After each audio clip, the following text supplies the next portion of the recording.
Hello students, last lecture के अंदर हम लोग जो सेकंड पोर्शन है अपनी यूनिट का विच इज़ थर्मोडायनेमिक्स उसको स्टडी कर रहे थे। ठीक है, तो अपन ने डिफरेंट हीट इंजन्स रेफ्रिजरेटर्स पढ़े थे। ठीक है, और थर्मोडायनेमिक्स के लॉज स्टडी किए थे। ठीक है, अब अपन लोग थर्ड पोर्शन यूनिट का स्टार्ट करेंगे which is kinetic theory of gases. ठीक है, तो kinetic theory of gases actually में क्या है, ये अपन को गैसेस के बिहेवियर के बारे में डिस्क्रिप्शन देती है, बताती है। ठीक है, KTG that is kinetic theory of gases. Kinetic theory actually में एक थ्योरी है जो गैसेस के बिहेवियर की स्टडी के लिए गिवन है। ठीक है, केटीजी अपन को क्या बताती है, गैस बिहेवियर। ठीक है, अब ये जो थ्योरी है ये क्या है कि ऐसा नहीं है कि किसी एक साइंटिस्ट ने दी है, ये धीरे धीरे डेवलप हुई है। बहुत सारे साइंटिस्ट में थे, जैसे मैक्सवेल था, है ना, बोल्ट्जमान था। इन लोगों ने टाइम टाइम पे कुछ ना कुछ कॉन्सेप्ट्स दिए। ठीक है, उनके बेसिस पे ये जो थ्योरी है ये क्या हुई है, डेवलप हुई है। इस थ्योरी के अंदर क्या है कि जो गैसेस का बिहेवियर है, ये माना गया कि भाई जो गैसेस है ना, गैसेस के अंदर क्या होते हैं, गैसेस के अंदर रैपिडली मूविंग पार्टिकल होते हैं गैस के। ठीक है, और वो जो रैपिडली मूविंग पार्टिकल्स हैं उनका जो बिहेवियर है वो कैसा बिहेवियर है, डायनेमिक बिहेवियर है। तो उस डायनेमिक बिहेवियर की स्टडी के लिए ये थ्योरी काम में आती है। ठीक है, अब देखो ये केटीजी जो है, इससे पहले जो अपन सबस्टेंसेस के बारे में पढ़ते थे, मॉलिक्यूलर थ्योरी थी, और मॉलिक्यूलर नेचर जो आया वो सबसे पहले ऐसे 1900 के आसपास जो जॉन डाल्टन था, है ना, उसने एक एटॉमिक थ्योरी दी, है ना। 1900 से पहले ही दे दी, ऑलमोस्ट 200 ईयर्स एगो। ठीक है, तो ये जो एटॉमिक थ्योरी डाल्टन की थी, डाल्टन की एटॉमिक थ्योरी में ये बताया गया कि भाई हर एक चीज़ किससे बनी हुई है, एटम से बनी हुई है। अपन ने पढ़ा भी है पहले। ठीक है, जो स्मॉलेस्ट जो कॉन्स्टिट्यूएंट्स हैं वो कौन है, वो है एटम। और काफ़ी सारे एटम मिलके क्या बनाते हैं, मॉलिक्यूल बनाते हैं। ठीक है, इसी डाल्टन की थ्योरी के बेसिस पे सॉलिड, लिक्विड, गैस इनका डिवीजन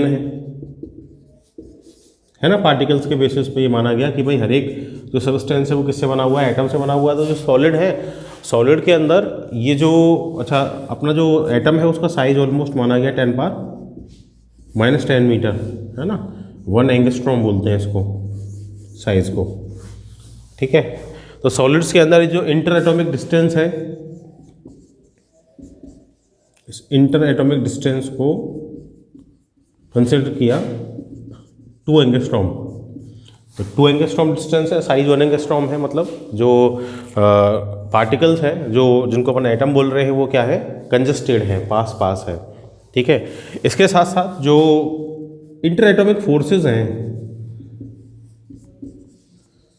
वो इंटर एटॉमिक फोर्सेस चाहे फोर्स ऑफ अट्रैक्शन हो, फोर्स ऑफ रिपल्शन हो, वो कैसे हैं, वो वेरी स्ट्रॉन्ग फोर्सेस हैं, है ना।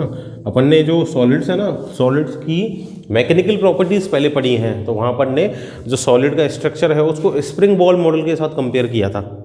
याद होगा आप लोगों को, है ना, कि बिल्कुल सॉलिड का स्ट्रक्चर ऐसे होता है जिससे अपन कुछ बॉल्स को स्प्रिंग के साथ अटैच करके एक स्प्रिंग बॉल मॉडल बना दें। तो इसमें क्या होगा कि आपस में दूर भी नहीं जा सकते और पास भी नहीं जा सकते, जो डिस्टेंस है वो क्या होता है, वो मेंटेन होता है। ठीक है, जो सॉलिड के अंदर एटम्स होते हैं वो रिजिडली बाउंड होते हैं, स्ट्रॉन्ग फोर्स होता है, जिसकी वजह से अपन ने देखा भी है कि सॉलिड्स का जो वॉल्यूम है, साइज है, वो कैसा होता है, वो फिक्स होता है।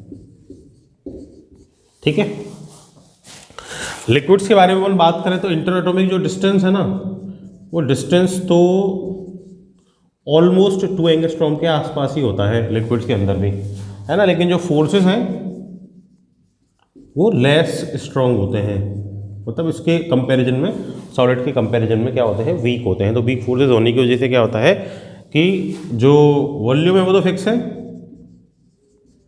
है ना, लेकिन जो उनका साइज, शेप है, शेप की बात कर लूँ, शेप जो है वो फिक्स नहीं है, जिस भी कंटेनर में आप डालते हो उसकी शेप वो ले लेते हैं। ठीक है, जो गैसेस हैं, इन गैसेस के अंदर जो इंटरएटॉमिक डिस्टेंस है, ठीक है, वो डिस्टेंस लार्ज होता है। लार्ज मतलब ऐसे मान लो टेंस ऑफ एंगस्ट्रॉम का होता है, तो टेंस ऑफ एंगस्ट्रॉम का डिस्टेंस हो गया, मतलब साइज कितना है 1 एंगस्ट्रॉम। ठीक है, डिस्टेंस क्या हो गया, tens of angstrom, 20 angstrom, 30 angstrom ऐसे मान लो।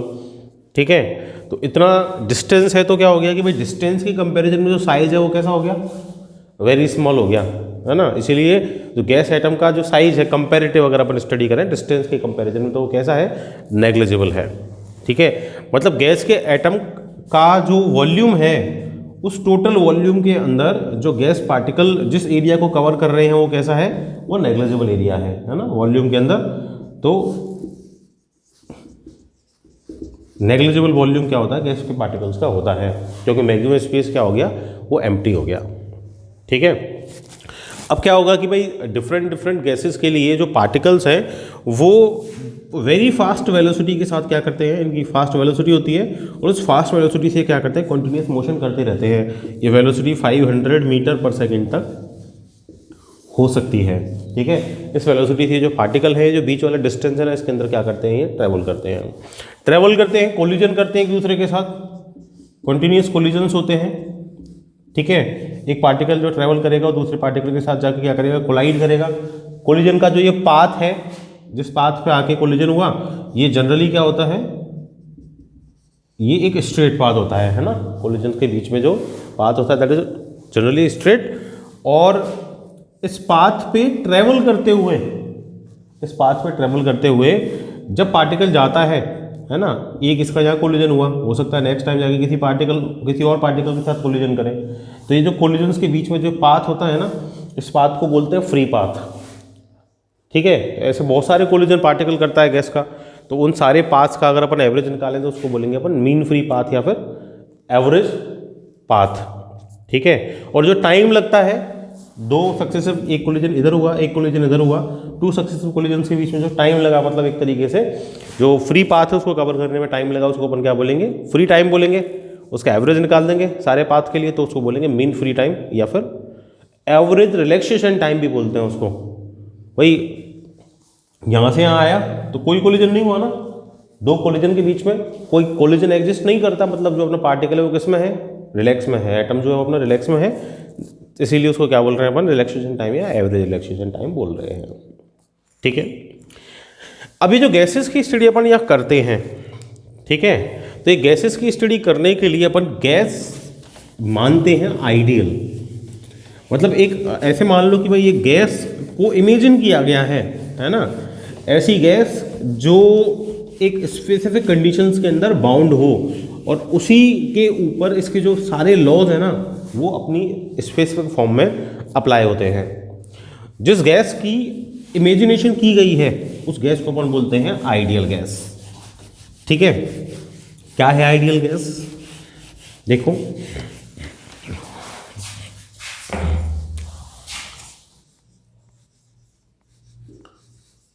कुछ स्पेसिफिक प्रॉपर्टीज ये जिस गैस के अंदर होंगी उस गैस को अपन क्या बोलेंगे, आइडियल गैस बोलेंगे।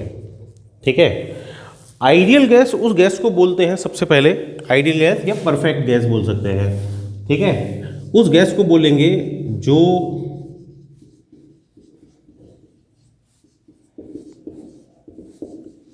काइनेटिक थ्योरी ऑफ गैसेस के लॉज को फॉलो करेगी। अब काइनेटिक थ्योरी ऑफ गैसेस के लॉज क्या है, डिफरेंट टाइम्स में बहुत सारे लॉज दिए गए हैं, जैसे कि बॉयल्स लॉ हो गया, पढ़ा होगा आपने केमिस्ट्री के अंदर। ठीक है, यहाँ भी पढ़ेंगे अपन। चार्ल्स लॉ हो गया, है ना, गेलो-साक लॉ हो गया। तो ये जो डिफरेंट लॉज हैं इनको कंप्लीटली जो फॉलो कर दे गैस, उस गैस को अपन क्या बोलेंगे, आइडियल गैस बोलेंगे। ठीक है, इसके अलावा जो आइडियल गैस है उसके अंदर जो मॉलिक्यूल का साइज है, साइज ऑफ मॉलिक्यूल है वो क्या होता है, वो 0 होता है। ठीक है, अभी साइज ऑफ मॉलिक्यूल 0 कैसे हो जाएगा भाई, एटम का साइज तो 0 नहीं हो सकता, एटम का साइज 0 हो गया, इसका मतलब कंसिस्ट ही नहीं करता अपने मास सब्सटेंस। ठीक है, तो इसके अंदर क्या है कि देखो अपन बोल रहे थे कि गैसेस के अंदर क्या होता है कि जो साइज है एटम का वो कितना है, 1 एंगस्ट्रॉम होता है सबके अंदर ही। गैसेस के अंदर जो इंटर एटॉमिक डिस्टेंस है वो almost 10 of angstrom, 20 angstrom average ये डिस्टेंस होता है। तो इसके कंपैरिजन में जो डिस्टेंस है उसके कंपैरिजन में जो साइज है वो क्या है, वेरी स्मॉल है। तो वेरी स्मॉल है, तो जब अपन किसी कंटेनर के अंदर गैस को देखेंगे तो मैक्सिमम जो स्पेसिंग अपन को दिखेगी वो कैसी होगी, वो ब्लैंक होगी, है ना, वहाँ कुछ नहीं होगा। क्यों? क्योंकि पार्टिकल बहुत छोटा है। जो पार्टिकल है वो क्या कर रहा है, वो गैस के वॉल्यूम के कंपैरिजन में वेरी स्मॉल वॉल्यूम ऑक्यूपाई कर रहा है ना। गैस ने जितना स्पेस को ऑक्यूपाई कर रखा है उसके कंपैरिजन में गैस के मॉलिक्यूल ने ऑलमोस्ट नेग्लिजिबल स्पेस को ऑक्यूपाई कर रखा है। ठीक है, इसीलिए अपन उसके साइज को ऑलमोस्ट क्या मान के चल रहे हैं, 0 मान के चल रहे हैं। मतलब 0 का मतलब ये हो गया कि जो मॉलिक्यूल है ना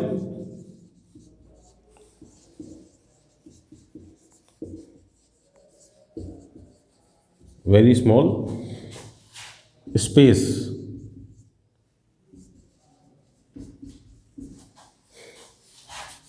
in comparison with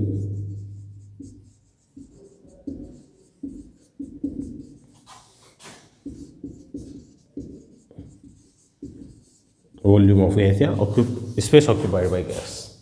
ठीक है, तो गैस के वॉल्यूम के कंपैरिजन में जो अपने पार्टिकल्स का वॉल्यूम है वो क्या है, ऑलमोस्ट नेग्लिजिबल है। ठीक है, इसके अलावा अपन ये भी मान के चलते हैं कि भाई there is no force of attraction और रिपल्शन। अच्छा, फोर्स ऑफ अट्रैक्शन या फोर्स ऑफ रिपल्शन नहीं होगा तो कोई पोटेंशियल एनर्जी नहीं होगी, है ना। कोई फोर्स ऑफ अट्रैक्शन या रिपल्शन है ही नहीं।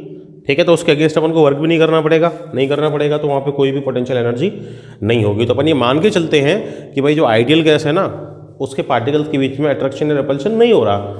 गैस के पार्टिकल्स के बीच में जो अट्रैक्शन होता है या रिपल्शन होता है वो भी नेग्लिजिबल होता है। इसी वजह से उसका जो साइज या शेप है वो फिक्स नहीं है। गैस को अगर आप फ्री छोड़ देंगे तो क्या होगा, वो उसके पार्टिकल्स फैल जाएंगे एनवायरनमेंट में, है ना। देखा है ना कि जब भी कोई गैस लीक हो जाती है एनवायरनमेंट में तो उसके जो पार्टिकल्स हैं वो क्या करते हैं, पूरे एनवायरनमेंट में, रूम के अंदर लीक हुई है तो पूरे रूम के अंदर फैल जाएंगे।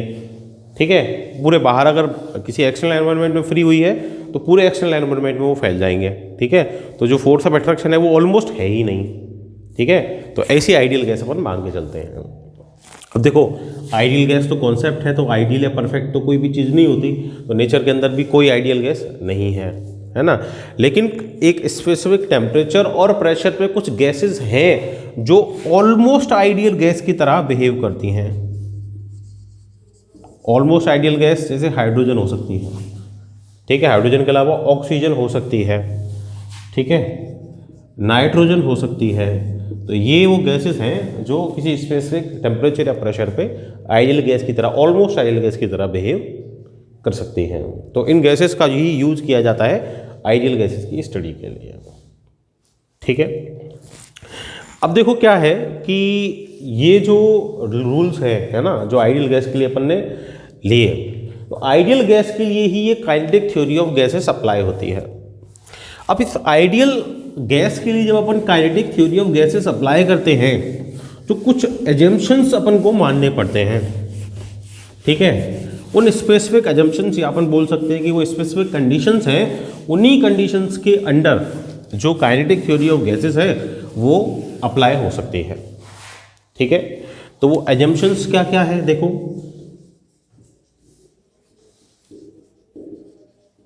assumptions of kinetic theory of gases। देखो, काइनेटिक थ्योरी ऑफ गैसेस का जो फर्स्ट assumption है वो ये कहता है कि भाई गैस के अंदर लार्ज नंबर ऑफ मॉलिक्यूल्स होने चाहिए। कितने?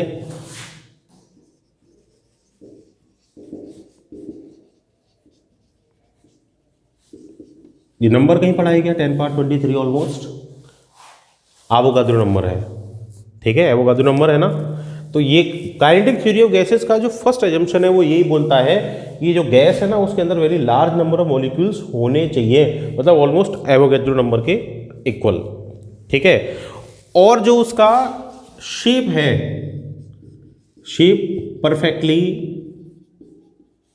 स्फेरिकल होना चाहिए, ठीक है। और स्फीयर भी कैसा होना चाहिए, स्फीयर भी होना चाहिए इलास्टिक,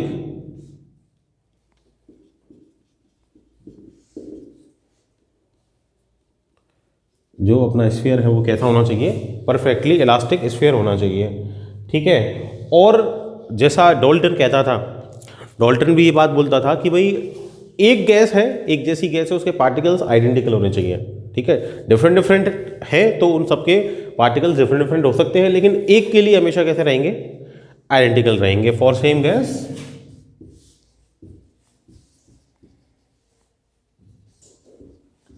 मॉलिक्यूल्स लिख दूं पार्टिकल की जगह, मस्ट बी आइडेंटिकल, ठीक है। सेकेंड एजम्पशन ये बोलता है कि भाई जो मॉलिक्यूल्स है ना वो रैंडम मोशन करने चाहिए, ठीक है। मॉलिक्यूल्स का जो मोशन है ना वो मोशन कैसा होना चाहिए, रैंडम मोशन होना चाहिए, मतलब वो हर एक पॉसिबल डायरेक्शन में उनका मोशन हो, है ना। Motion should be in each possible direction.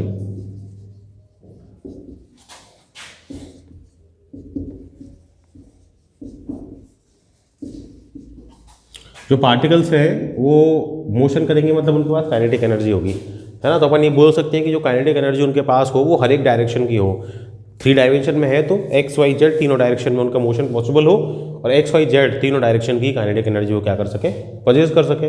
अच्छा, ये जो मोशन होता है ये वेरी फास्ट होता है, वेरी फास्ट वेलोसिटी के साथ होता है, और वो वेलोसिटी मैंने अभी बताई थी ऑलमोस्ट कितनी होती है, इतनी इस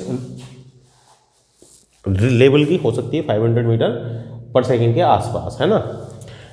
अच्छा, हमेशा ही क्या करेंगे, न्यूटन्स लॉज को फॉलो करेंगे। जब भी मोशन करेंगे तो मोशन करते टाइम इनको क्या करना चाहिए, न्यूटन्स लॉज को फॉलो करना चाहिए, ठीक है। इसके अलावा ये मान के चलते हैं कि जो साइज है वो नेग्लिजिबल है, ठीक है। अपन को पता है 1 एंगस्ट्रॉम है, और 1 एंगस्ट्रॉम जो है वो इंटर एटॉमिक डिस्टेंसेस के कंपैरिजन में, वो इंटर एटॉमिक डिस्टेंसेस ऑलमोस्ट कितना है 20 एंगस्ट्रॉम, 10 ऑफ एंगस्ट्रॉम, उसके कंपैरिजन में जो ये साइज है वो कैसा है, ऑलमोस्ट नेग्लिजिबल है। तो नेग्लिजिबल है तो जो गैस पार्टिकल्स जो हैं वो क्या करते हैं, वो zero volume, zero space occupy करते हैं ऑलमोस्ट, ठीक है। मतलब जो टोटल साइज होगा जिस स्पेसिफिक एरिया के अंदर अपनी गैस है उस स्पेसिफिक एरिया के अंदर पार्टिकल्स का ऑक्यूपाइड जो स्पेस है वो कैसा हो जाएगा, वो वेरी स्मॉल हो जाएगा, ठीक है।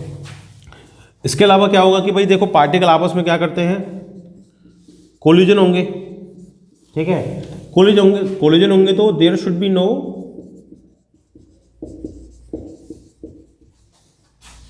फोर्स ऑफ रिपल्शन और अट्रैक्शन, कोई भी टाइप का फोर्स में प्रेजेंट नहीं होना चाहिए, रिपल जब अपना कोलिजन हो तब भी, ठीक है। तो मैं अभी थोड़ी देर पहले ही बोल रहा था कि भाई किसी भी टाइप का फोर्स अगर नहीं होगा इसका मतलब पोटेंशियल एनर्जी वो पजेस नहीं करेंगे, उनके पास कोई टाइप की पोटेंशियल एनर्जी नहीं होगी, ठीक है। अच्छा, इसके अलावा जो कोलिजन होंगे, ये कोलिजन जो है वो होने चाहिए परफेक्टली इलास्टिक।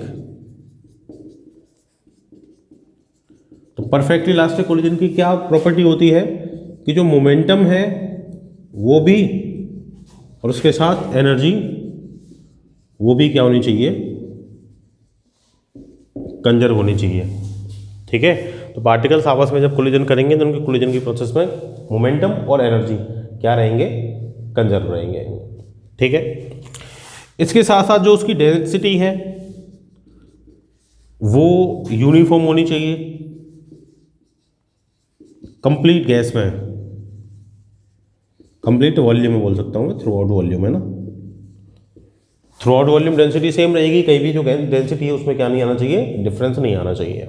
ठीक है, फिर देखो क्या होगा कि जब कोलिजन होंगे, है ना, तो जो पाथ ऑफ कोलिजन है वो क्या होना चाहिए, वो स्ट्रेट होना चाहिए।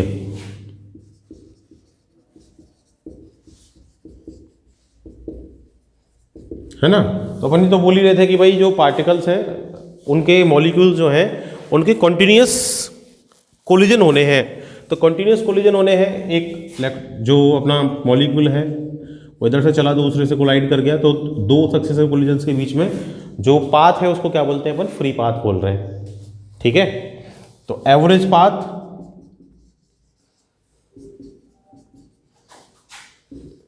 बिटवीन टू सक्सेसिव कोलिजन,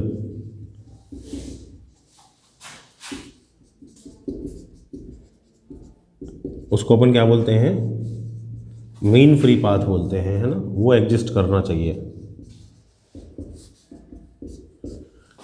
ठीक है, अभी मीन फ्री पाथ में मूव करेगा, कोलिजन करेगा, तो जो कोलिजन है ना वो इंस्टेंटेनियस होना चाहिए। Collision must B instantaneous. ठीक है, इंस्टेंटेनियस से मतलब क्या हो गया कि भाई जो भी टाइम लगेगा ना, time taken to collision must be very smaller than the mean free time, है ना। दो कोलिजन्स के बीच में जो टाइम है, the time between two successive collisions, उसको अपन क्या बोलते हैं, ये पाथ, ये टाइम बोल देता हूँ मैं, time between two successive collisions क्या बोलते हैं, मीन फ्री टाइम, है ना। तो ये जो मीन फ्री टाइम है ना, ये क्या होना चाहिए, लार्ज होना चाहिए। अब लार्ज ही होगा क्योंकि कोलिजन जब हो रहा है तो दो इंटरएटम में जो डिस्टेंस है वो कितना है, 20 एंगस्ट्रॉम है। ठीक है, तो 20 एंगस्ट्रॉम का डिस्टेंस कवर करने में उसको कोलिजन के कंपैरिजन में मोर टाइम लगना चाहिए। अपन ने वैसे ही पढ़ा है कि भाई इलास्टिक कोलिजन जो होता है वो कैसा होता है, वो इंस्टेंटेनियस ही होता है। ठीक है, तो दो मॉलिक्यूल्स के बीच में टाइम इंटरवल कैसा होना चाहिए, वो ग्रेटर हो जाना चाहिए। तो ये जो कंडीशंस हैं, ठीक है, ये कंडीशंस जब फॉलो होती हैं तभी काइनेटिक थ्योरी ऑफ गैस भी अप्लाई होती है। ठीक है, अब काइनेटिक थ्योरी ऑफ गैस जब अप्लाई हो रही है तो अपन आइडियल गैस पे कर रहे हैं। अपन ने केमिस्ट्री के अंदर भी ये पढ़ा होगा कि जो गैसेस हैं आइडियल गैसेस, वो PV equal to NRT ideal gas equation है। इस आइडियल गैस इक्वेशन को क्या करती हैं, वो फॉलो करती हैं। तो जो भी आइडियल गैस होगी वो हमेशा क्या करेगी, इस आइडियल गैस इक्वेशन को फॉलो करेगी। ठीक है, अच्छा, जब अपन ये बोल रहे थे कि भाई आइडियल गैस है, तो आइडियल गैस के कुछ स्पेसिफिक लॉज हैं जो आइडियल गैस के साथ बाइंड है ना। उन लॉज को जो गैस फॉलो करेगी वो गैस ही क्या होगी, आइडियल गैस होगी। ठीक है, जिसमें से सबसे पहला जो लॉ था, the first law, that was boils law. ठीक है, जो बॉयल्स लॉ है वो सबसे पहले एग्जिस्टेंस में आया 1662 में। ठीक है, रॉबर्ट बॉयल ने दिया।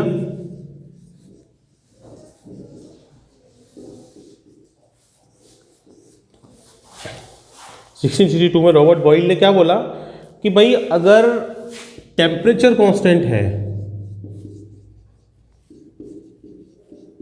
ठीक है, तो टेम्परेचर कांस्टेंट है तो प्रेशर जो है ना कांस्टेंट टेम्परेचर के लिए वॉल्यूम के इन्वर्सली प्रोपोर्शनल होता है।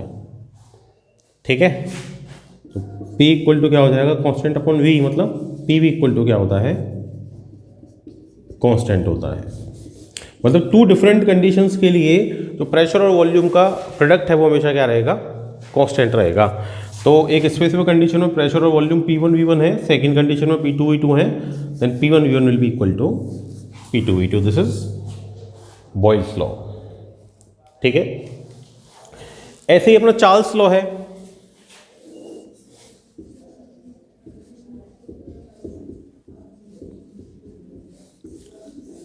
चार्ल्स लॉ क्या कहता है, चार्ल्स लॉ ये कहता है कि भाई अगर मान लो प्रेशर कांस्टेंट है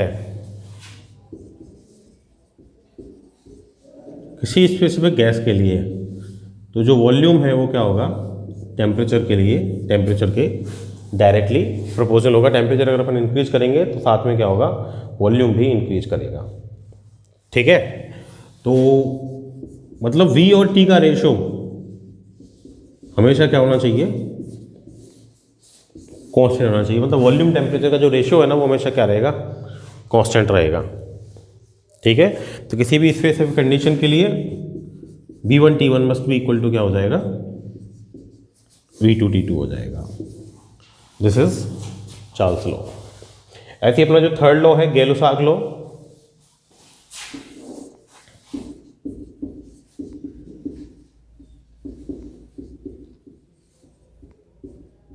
गैलो-साग लॉ भी यही बोलता है कि भाई अगर मान लो वॉल्यूम कांस्टेंट है, कांस्टेंट वॉल्यूम के लिए जो प्रेशर है वो टेम्परेचर के डायरेक्टली प्रोपोर्शनल होगा, मतलब P और T का जो रेशियो है वो हमेशा क्या रहेगा, प्रेशर और टेम्परेचर का जो रेशियो हमेशा क्या रहेगा, कांस्टेंट रहेगा। मतलब एक स्पेसिफिक कंडीशन के लिए प्रेशर और टेम्परेचर P1 T1 है, सेकेंड के लिए P2 T2 है, P1/T1 must be equal to P2/T2।